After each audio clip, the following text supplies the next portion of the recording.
সংস্কার আর নির্বাচন নিয়ে দেশের অন্যতম বড় দল বিএনপি এমন ভেড়ার ছদ্মবেশে নেকড়ের খপ্পরে পড়েছে কিনা তা নিয়ে এখন আলোচনা হচ্ছে দলটির ভেতরে। ওসির ফোনে বেজে ওঠে আতঙ্কের রিংটোন। বিদেশি নম্বর থেকে আসা কল রিসিভ করতেই ভেসে এলো ভয়ঙ্কর কণ্ঠস্বর। প্রধান উপদেষ্টাকে খুন করব, তুইও বাঁচবি না। হ্যাঁ, ঠিকই শুনেছেন, সরাসরি হত্যার হুমকি দেওয়া হয়েছে অন্তর্বর্তী সরকারের প্রধান উপদেষ্টা ডক্টর মোহাম্মদ ইউনূস। বিশ্লেষকরা বলছেন যে এখন দৃশ্যপট বদলে গেছে। এখন বিএনপির সামনে সবচেয়ে বড় চ্যালেঞ্জ হয়ে দাঁড়িয়েছে বিএনপির দীর্ঘদিনের মিত্র জামায়াত ইসলামী। কৌশলের রাজনীতিতে বিএনপি পিছিয়ে যাচ্ছে কি? হাজার কোটি টাকার সম্পদ আত্মসাৎ করলো, তাদেরকে তো কেউ ধরতেছে না। আর এখানে ওই 10,000 টাকার চাঁদা নেয় কারণ তার বাল বাচ্চা আছে, পেট চলতেছে না। সে 15-16 বছর জুলুমের মধ্যে ছিল, কোনো চাকরি বাকরি নাই, যার জন্য সে রাস্তায় ঘুরা 10,000 টাকা হয়তো চাঁদা নিছে। এটা কত বড় অপরাধ বলেন? জামাত অসুস্থ রাজনীতি করছে না বিশ্বাস করি না। জামাতকে আমি প্রকাশ্য কোনো দলকে গালি দিতে দেখিনি, অন্যান্য দল করে। জামাতকে প্রকাশ্য কোনো ব্যক্তির নাম নিয়ে, দলের নাম নিয়ে আকারে ইঙ্গিতে। তারপর জামাতের যে কর্মপন্থা সবকিছুর সাথে আমি একমত। একদিকে রোজা, আরেকদিকে হলো পূজা। এই রোজা এবং পূজা মিলে বাংলাদেশ। আমরা এক বৃন্তে দুটি কুসুম, হিন্দু মুসলমান, মুসলিম তার নয়নমণি, হিন্দু তাহার প্রাণ। আসসালামু আলাইকুম রাহমাতুল্লাহ। নতুন একটা নিউজে আপনাকে স্বাগতম। দর্শক, বাংলাদেশের বর্তমান রাজনীতি, প্রেক্ষাপট, পরিবেশ পরিস্থিতি নিয়ে আপনাদের সামনে গুরুত্বপূর্ণ কিছু ভিডিও নিয়ে হাজির হয়েছি। যে ভিডিওর শুরুর অংশগুলো দেখে বুঝতে পেরেছেন আজকের ভিডিওগুলো কতটুকু গুরুত্বপূর্ণ হতে পারে। এই জন্য দর্শক অনুরোধ থাকবে ভিডিওটি না টেনে শুরু থেকে শেষ পর্যন্ত দেখতে থাকুন, তাহলে ভিডিওর মূল রহস্যগুলো জানতে পারবেন, বুঝতে পারবেন। দর্শক চলুন আমরা ভিডিওর বিস্তারিত আলোচনাগুলো দেখে আসি। তার আগে বলবো, যারা এখন আমার চ্যানেলটি সাবস্ক্রাইব করেননি, চ্যানেলটি সাবস্ক্রাইব করে পাশে থাকা বেল আইকনটি বাজিয়ে রাখবেন। আর যারা ইতিমধ্যে চ্যানেলটি সাবস্ক্রাইব করেছেন সকলকে অসংখ্য অসংখ্য ধন্যবাদ। দর্শক, ভিডিও দেখছেন, ভিডিওর বিষয়ে আপনার কোনো মতামত থেকে থাকলে অবশ্যই সেটা কমেন্ট বক্সে জানিয়ে দিবেন। দর্শক চলুন আমরা ভিডিওগুলো ধারাবাহিকভাবে দেখে আসি। হঠাৎই ওসির ফোনে বেজে ওঠে আতঙ্কের রিংটোন। বিদেশি নম্বর থেকে আসা কল রিসিভ করতেই ভেসে এলো ভয়ঙ্কর কণ্ঠস্বর। প্রধান উপদেষ্টাকে খুন করব, তুইও বাঁচবি না। হ্যাঁ, ঠিকই শুনেছেন, সরাসরি হত্যার হুমকি দেওয়া হয়েছে অন্তর্বর্তী সরকারের প্রধান উপদেষ্টা ডক্টর মোহাম্মদ ইউনূস আর শরীয়তপুরের জাজিরা থানার ওসিকে। ঘটনার সূত্রপাত শেখ হাসিনার জন্মদিনে। পুলিশের দাবি, সেদিন ঢাকা মহানগর উত্তর স্বেচ্ছাসেবক লীগের প্রভাবশালী নেতা মিথুন মণ্ডল জাজিরায় নেতাকর্মীদের নিয়ে গোপন বৈঠক করছিলেন। পুলিশ হানা দিলে পালিয়ে যায় সবাই। পরে রাষ্ট্রবিরোধী কর্মকাণ্ডের অভিযোগে হামলা হয় 65 জনের নামে। সে ঘটনার প্রতিশোধ নিতেই শুক্রবার দুপুরে ওসির নাম্বারে আসে সেই ভয়ঙ্কর ফোন। কলার ছিলেন পুলিশের দায়ের করা মামলার আসামি মিথুন ঢালি, আর কলটি এসেছিল বিদেশি একটি নম্বর থেকে। জীবন অবাক না করলে কে করবে? 28% মিল্ক ফ্যাটের অবাক করার সাথে ফ্রেশ মিল্ক পাউডার। জীবন অবাক করুক প্রতিদিন। ফোনটি রিসিভ করতেই ওসিকে দেওয়া হয় মুহুর্মুহু হুমকি। অপর প্রান্ত থেকে বলা হয় টার্গেট 2 জন, খোদ প্রধান উপদেষ্টা ডক্টর ইউনূস এবং জাজিরা থানার ওসি মাইনুল ইসলাম। মোবাইলে হুমকি পাওয়া ওসি মাইনুল জানিয়েছেন, এটি নিছক ফোন কল নয়, এর পেছনে বড় চক্রান্ত লুকিয়ে আছে। ইতিমধ্যেই থানায় জিডি করা হয়েছে। অভিযুক্তকে ধরতে অভিযানে বিশেষ টিম নামিয়েছে পুলিশ। ঘটনাটি প্রকাশ্যে আসতেই প্রশ্ন উঠেছে, বিদেশ থেকে দেওয়া এই হুমকি কি শুধুই ভয় দেখানো, নাকি সত্যিই টার্গেটে প্রধান উপদেষ্টা? আর অভিযুক্তকে গ্রেপ্তারে কতটুকুই বা এগুলো পুলিশ? আমাদের মহামান্য রাষ্ট্রপতি শাহাবুদ্দিন তিনি চিঠি লিখেছেন পররাষ্ট্র উপদেষ্টাকে। সেই চিঠিটা ফাঁস করেছেন আল জাজিরার সাংবাদিক জুলকান্নায়ের শায়ের। তিনি একটা পোস্ট দিয়েছেন, যে পোস্টে ওই চিঠির একটা ছবি সহ লিখেছেন। তার পোস্টটা আপনারা দেখে নিতে পারেন, পরবর্তীতে চিঠির ডিটেলসে চিঠিটাও দেখতে পারেন। সেখানে বলা হচ্ছে যে পররাষ্ট্র উপদেষ্টা জনাব মোহাম্মদ তৌহিদ হোসেন বরাবর পাঠানোর জন্য এই চিঠিটি স্বাক্ষর করেন রাষ্ট্রপতি মোহাম্মদ শাহাবুদ্দিন। 28 সেপ্টেম্বর 2025 তারিখের এই চিঠিটির সত্যতা নিশ্চিত হওয়া গেছে। তবে উপদেষ্টা তৌহিদ এখনো পর্যন্ত এই চিঠিটি পেয়েছেন কিনা সেটা জানা সম্ভব হয়নি। অর্থাৎ তিনি নিশ্চিত করছেন যে এই চিঠিটা সত্য। এখনো উপদেষ্টার হাতে পৌঁছেছে কিনা, হাতে পৌঁছার কোনো কারণও নেই, কারণ উপদেষ্টা আজকে তার প্রধান উপদেষ্টার নেতৃত্বে নিউ ইয়র্ক থেকে দেশে ফিরছেন, ফেরার বিমানে উঠেছেন, সেটাই আমরা জানি। কিন্তু পররাষ্ট্র উপদেষ্টা সাথে ফিরবেন নাকি তিনি আরও কিছুদিন তার কাজ থাকার কারণে আমেরিকাতে থাকবেন সেটাও আমরা নিশ্চিত নই। সুতরাং পররাষ্ট্র উপদেষ্টা আমেরিকায় অবস্থান করছেন, তিনি তার কার্যালয়ে অবস্থান করছেন না। হয়তো তিনি মেল মারফত চিঠিটা পেতে পারেন। চিঠিতে কি লেখা আছে চিঠিটা দেখুন। চিঠিতে কি লেখা আছে? সেখানে লেখা আছে, আসসালামু আলাইকুম, আমার দেহের উত্তাপ প্রশমন এবং এর জন্য এবং আপাতত আমার স্বস্তির জন্য আমার প্রতিক্রিয়া আপনাকে অবহিত করছে। আমি বিস্মিত ও স্তম্ভিত। তবে কেন? কিছুদিন পূর্বের ঘটে যাওয়া ঘটনার প্রবাহের ওই দুটি কথাই যথেষ্ট। রাষ্ট্রপতির আসনে আসীনের দায়িত্ব পালনরত দেশের রাষ্ট্রপতি যেন অপদস্থ না হয় সেজন্য কি কৌশলে পদক্ষেপ নেওয়া যেত না? অর্থাৎ যে পদক্ষেপটা আপনারা নিয়েছেন সেটা কি কৌশলে নেওয়া যেত না? জি, বিশ্বব্যাপী বাংলাদেশের কূটনৈতিক অফিস থেকে আমার ছবি অপসারণের ঘটনার কথা উল্লেখ করছি। আমি রাষ্ট্রপতি হিসেবে সাংবিধানিক দায়িত্ব নিষ্ঠার সঙ্গে পালন করে যাচ্ছি, সরকারকে সর্বাত্মক সহযোগিতা করছি। স্বাধীনতার পর থেকে অদ্যাবধি যা হয় নাই তাই করছি। প্রায় অর্ধশতাধিক অর্ডিন্যান্স জারি করে সরকারকে আইনগত পূর্ণ সহযোগিতা করছি। সরকার আইনগতভাবে সবল অবস্থানে আছে। 5 আগস্ট হতে 8 আগস্ট 2024 তারিখ পর্যন্ত দেশের সংকটকালে আমার কার্যক্রম প্রণিধানযোগ্য। পরবর্তী সময়ে সরকারের উত্থাপিত সকল কার্যক্রমে আমার অবস্থান স্বতঃস্ফূর্ত এবং ইতিবাচক। অর্থাৎ তিনি বোঝাতে চাইছেন সরকার যা চাইছে তাই তো আমি করে দিয়েছি। তবে কেন ছবি অপসারণের ক্ষেত্রে এরূপ দৃষ্টিকটু উদ্যোগ নেওয়া হলো? অর্থাৎ কেন গোপন খবরে এই ছবিগুলো নামিয়ে ফেলা হলো? তার ছবি জিরো পোর্ট্রেট নীতি অনুসরণ করছে সরকার, এতে আমার পূর্ণ সমর্থন আছে। আমি তো আবদার করি নাই যে আমার ছবিকে দায় মুক্তি দেয়া হোক। আমি ছবি অপসারণের ক্ষেত্রে এই নীতি কৌশলে বাস্তবায়ন করলে গণমাধ্যমের খোরাক হওয়া এড়ানো যেত। অর্থাৎ আমার ছবি অপসারণের ক্ষেত্রে যদি অন্য নীতি নেওয়া হতো তাহলে গণমাধ্যমের এটা খোরাক হতো না। মানসিকভাবে আমার পূর্ণ সহযোগিতা থাকতো। এক রাতের মধ্যে প্রতিযোগিতামূলকভাবে আমার ছবিটি অপসারিত হয়ে শুধু গণমাধ্যমের উপজীব্য নয়, বরং সামাজিক যোগাযোগের মাধ্যমে বিশ্বব্যাপী আমার সম্মান ভুলণ্ঠিত হলো। মুক্তিযুদ্ধে অবদান রাখা একজন সচেতন নাগরিক ও বীর মুক্তিযোদ্ধা হলো অপমানিত। আমার কোনো অনুযোগ নাই, তবে আছে বুক ভরা আর্তনাদ।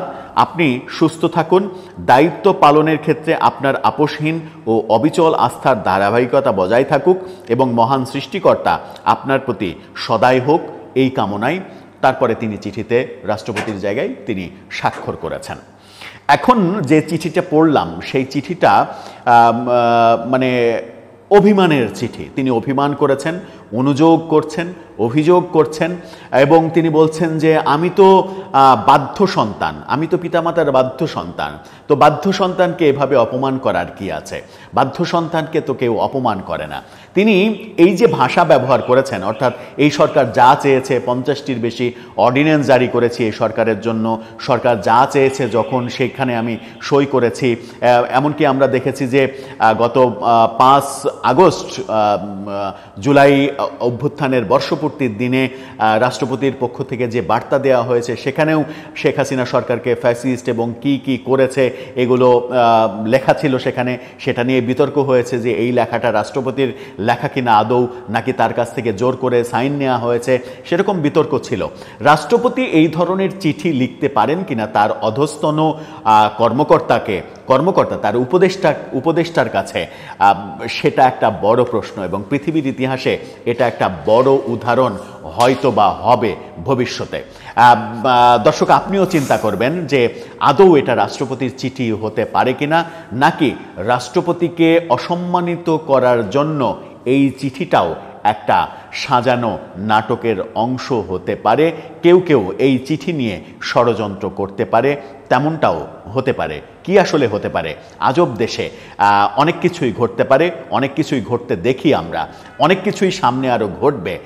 কোনো কিছুতেই অবাক হওয়ার কোনো কারণ আমার মনে হয় যে থাকা উচিত নয়, কারণ এই দেশে অনেক কিছু ঘটাটাই স্বাভাবিক। আপনার মন্তব্য জানিয়ে লিখতে পারেন আমাদের কমেন্ট বক্সে। শেখ হাসিনা তার নোংরা মুখটা ইদানিং বেশ নিয়মিতভাবেই খুলছেন, খুব রেগুলারলি খুলছেন, খুব কম বিরতিতে খুলছেন। আপনারা খেয়াল করলে দেখবেন তাদের পেজ কিংবা জনাব আরাফাতের পেজে কয়েকদিন পরপরই, 2-1 দিন পরপরই বা কখনো কখনো একদিন পরই তার অডিও বক্তব্য সামনে আসছে। গতানুগতিক যেসব কথাবার্তা বলেন সেই ধরনের কথাবার্তাই আছে, হুমকি ধামকি আছে, গলা সম্ভবত খানিকটা বেশি চড়েছে। কেউ কেউ এটাকে খুব কনফিডেন্ট বলে মনে করতে পারেন, আমার আবার ভিন্ন ইন্টারপ্রিটেশন আছে।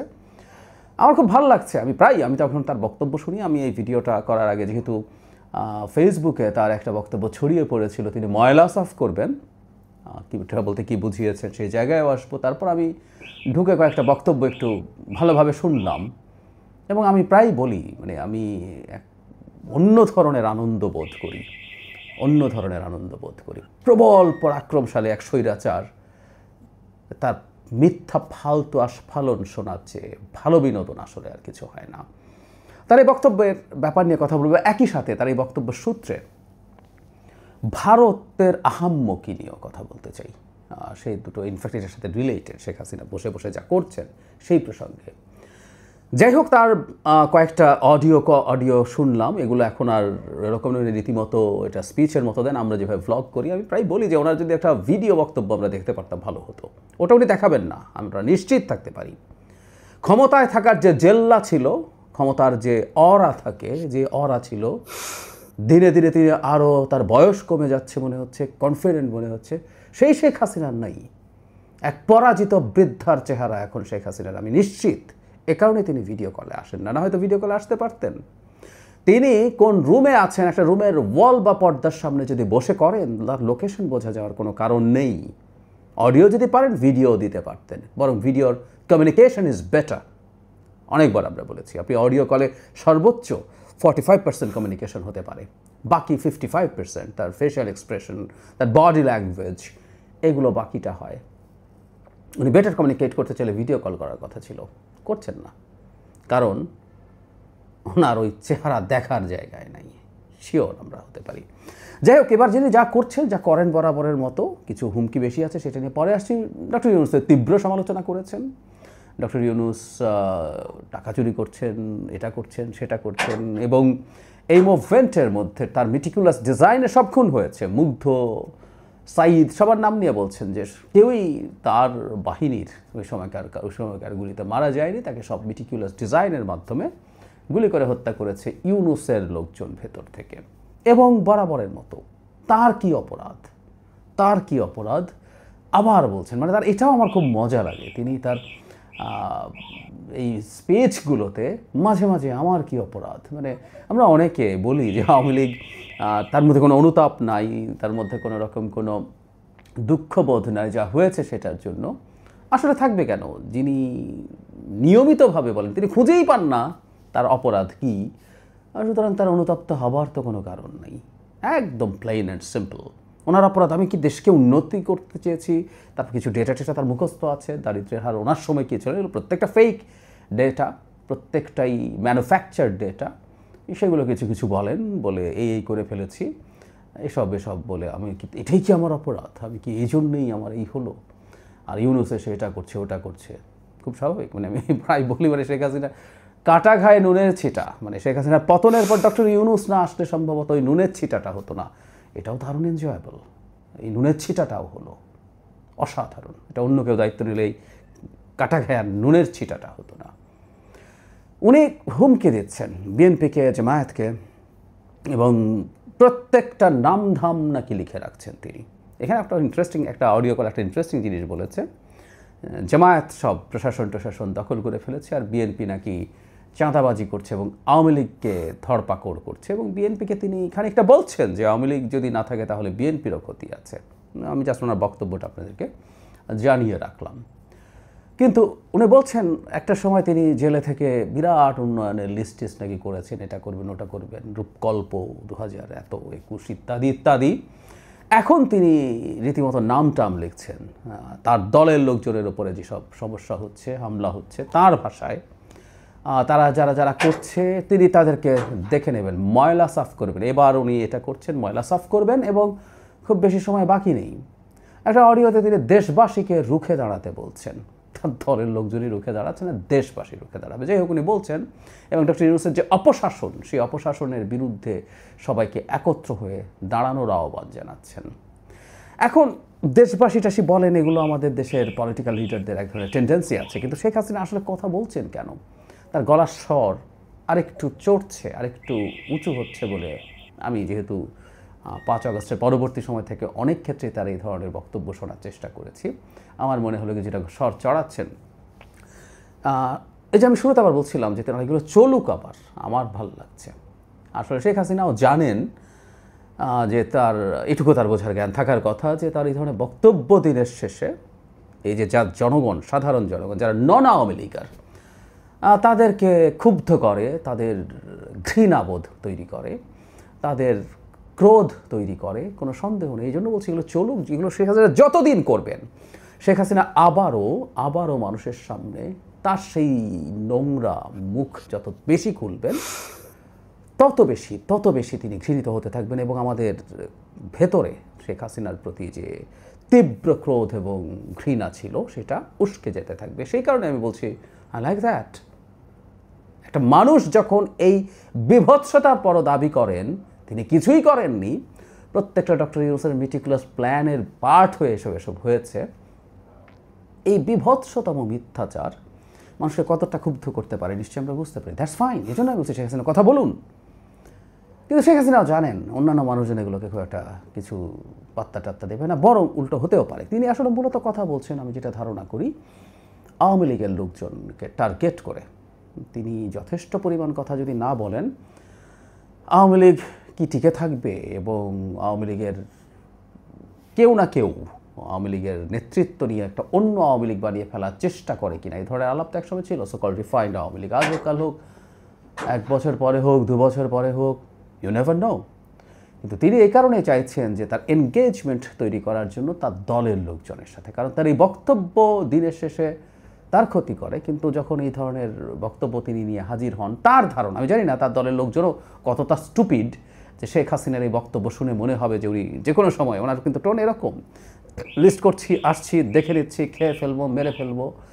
তার দলের লোকজনও কি এত স্টুপিড যে শেখ হাসিনা বাংলাদেশে আসবেন এবং এসব করবেন এটা বিশ্বাস করে? কিন্তু শেখ হাসিনা মনে করছেন বিশ্বাস করে, এবং সে কারণে তিনি তাদের উদ্দেশ্যেই মূলত কথা বলছেন, এটাতে কোনো সন্দেহ নেই। এই যে বলছি, তারপর ভাল লাগছে একজন প্রবল পরাক্রমশালী স্বৈরাচারের ফালতু মিথ্যা স্ফলন দেখে নেব, লিস্ট করছি, এটা করব, সেটা করব। আপনারা খেয়াল করেছেন হয়তো কয়েকদিন আগে কোনো একটা আওয়ামী লীগের কোনো একটা প্রোগ্রামে শেখ হাসিনার জন্মদিন বা কিছু একটা, আই ফরগট, রীতিমতো মুখে মাস্টাস চাপা দিয়েও ফিস করে স্লোগান দিচ্ছে আওয়ামী লীগের লোকজন, করে ভিডিও আপলোড করছে। এই হচ্ছে তাদের শক্তির নমুনা, এই হচ্ছে তাদের জিহাদি জোশ। আর অবিশ্বাস্যভাবে কথায় কথায় আল্লাহর নাম নেন, মানে আল্লাহ তাকে বাঁচিয়ে রেখেছেন এই কারণে, ওই কারণে সেই কারণে তিনি রাসূলুল্লাহর হিজরতের সাথে, মদিনার হিজরতের সাথে তুলনা করেন। তিনি হিজরতে আছেন ভাবগুলো এরকম। It's funny, really funny. আপনারা দেখবেন, আমি আপনাদেরকে সাজেস্ট করি, মজা পাওয়ার কথা। কিন্তু বলছি এই প্রসঙ্গে আমি ভারতের আহাম্মকি দেখি সত্যিকার অর্থেই। কারণ হলো একটা দেশ কতটা স্টুপিড হলে শেখ হাসিনাকে এভাবে কথা বলতে দেয়।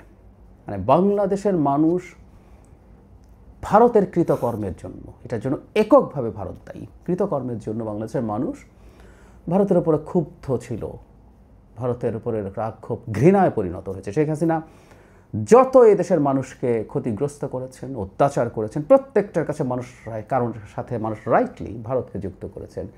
সেই হাসিনাকে এখনও থাকতে দিচ্ছে, শুধু হাসিনার সাঙ্গপাঙ্গ সহ কয়েক হাজার লোকজন আছে, এবং সেখানে বসে তিনি বাংলাদেশকে হুমকি দিচ্ছেন, শেখ হাসিনা দিচ্ছেন। আমাদের প্রধান উপদেষ্টা যখন বলেছিলেন নরেন্দ্র মোদীকে যে মেহেদিকেও একই কথা বলেছেন, ডক্টর ইউনূস বলছেন আমি তো সোশ্যাল মিডিয়া নিয়ন্ত্রণ করতে পারি না। বাজে কথা। ভারত এই শর্ত দিলে শেখ হাসিনাকে মানতে হতো, কিন্তু ভারত চাইছে এই কাজটা হোক। সারপ্রাইজিং অনেকের কাছে লাগতে পারে, কিন্তু ভারত এই লেভেলের স্টুপিডিটি করছে। ভারত মনে করছে শেখ হাসিনাকে দিয়ে এসব বলিয়ে, এসব করিয়ে আমাদের উপরে চাপ রাখতে পারবে, এতে তার অর্জন হবে না, আসলেই হবে না। এবং এই দেশের মানুষকে আরও ক্ষুব্ধ করে তুলছে, আরও শত্রু বানাচ্ছে ভারত। বাংলাদেশের মানুষকে শত্রু বানিয়ে ভারতের আসলে কোনো লাভ নেই। তবে তারা হয়তো ভাবছে মানুষের মধ্যে চরমতম ভারত বিরোধিতা যদি শুরু হয়, চরমতম, এবং সেটাকে যদি এক ধরনের হিন্দু বিরোধিতায় তারা কনভার্ট করতে পারে, তাদের রাজনীতির সুবিধা হবে হয়তো বা। ঠিক আছে, তাদের কৃতজ্ঞতা থাকতে পারে, তাকে তারা রাখতে পারে, এইটুকু পর্যন্ত ঠিক আছে। কিন্তু ক্রমাগত এই দেশের মানুষকে খেপিয়ে যাচ্ছে, এটা তারা যেটা পরিকল্পনা করছে যে এটা হলে হয়তো তাদের লাভ হবে, দিনের শেষে আসলে লং টার্মে লাভ কিছু হবে না। আর এই দেশটা মানে একটা সাকসেস নেই। মানে সাউথ এশিয়ার প্রচুর আমরা আলাপ করেছি, এবং সম্প্রতি তার দোস্ত মোদির, ট্রাম্পের মাই ফ্রেন্ড ট্রাম্প তাকে কি করেছে এগুলো আমরা দেখছি। সো ফরেন পলিসিতে এই আটার ফেইলিয়ারের পরও তারা একই জায়গায়, একই পথে হাঁটছে। মর্মান্তিক, কিন্তু এই ঘটনাটাই আসলে ঘটছে। ভারতের আহাম্মকি যা না হলেই সবচেয়ে ভালো হতো, কিন্তু এটা ঘটছে। Frustrating, but it's fact. Bharat এটা ভুলে যায় তার মাটিতে বসে যখন আওয়ামী লীগকে আশ্রয় দিয়ে এই ধরনের বাংলাদেশ বিরোধী হুমকি ধামকি এবং বাংলাদেশের ভেতরে ডিস্টারবেন্স তৈরি করা, বাংলাদেশের ভেতরে কেওস তৈরি করার জন্য রীতিমতো পেলে পুষে রাখছে ভারত কাউকে, তখন ভবিষ্যতে কোনোদিন বাংলাদেশের মাটিতে ভারতের বিরোধী কোনো কর্মকাণ্ড কখনো যদি হওয়ার প্রবাবিলিটি তৈরি হয়, একসময় ছিল এটা। আমরা প্রায় একটা কথা বলতাম যে বাংলাদেশকে এই জিনিসগুলো খুব স্ট্রংলি প্রিভেন্ট করতে হবে, এগুলো হতে দেওয়া যাবে না। কিন্তু ভারতের কি আর আসলে তখন মুখ থাকবে যে সে বাংলাদেশের মাটিতে ভারত বিরোধী কিছু হচ্ছে কিনা সেটার বিরুদ্ধে কথা বলার? আমি একটা কথা বারবার বলার চেষ্টা করছি, ভারতের মতো দেশের এই জায়গাগুলো চিন্তা করা দরকার। তারা করছে বলে মনে হয় না, তারা মনে করছে গায়ের জোরে যে কোনো কিছু করতে পারে। আমিও ব্যক্তিগতভাবে প্রচুর বলেছি ভারতের ইন্টিগ্রিটি, ভারতের জিওগ্রাফিক্যাল ইন্টিগ্রিটির উপরে কোনো রকম চাপ তৈরি হয়, কোনো রকম কোনো সংকট তৈরি হয়, এমন কিছু বাংলাদেশ কোনোভাবেই করা উচিত হবে না। কিন্তু যে ভারত বাংলাদেশের ওপরে বাংলাদেশের অস্থিরতা অশান্তি তৈরি করার জন্য এলিমেন্ট তার মাটিতে রেখেছে, এক সময় তো তাকে সাপোর্ট দিয়ে করেছেই, এখন মাটিতে রেখে করছে, সেই ভারতের কতটুকু নৈতিক শক্তি থাকবে বাংলাদেশকে ভবিষ্যতে এই ধরনের কোনো পরিস্থিতি যদি হয় সেই কথা বলার ভারতের বিবেচনা করা দরকার। এতক্ষণে আমাদের সাথে থাকার জন্য ধন্যবাদ। ভিডিওটি দেখেছেন, ভিডিওর বিষয়ে আপনার কোনো মতামত থেকে থাকলে অবশ্যই ভিডিওর নিচে কমেন্ট বক্সে আপনার মূল্যবান মতামত জানিয়ে যাবেন। আর যারা এখন আমার চ্যানেলটি সাবস্ক্রাইব করেননি, চ্যানেলটি সাবস্ক্রাইব করে পাশে থাকা বেল আইকনটি বাজিয়ে রাখবেন। দর্শক সবাই ভালো থাকবেন, সুস্থ থাকবেন, আবারও দেখা হচ্ছে পরবর্তী কোনো ভিডিও নিয়ে।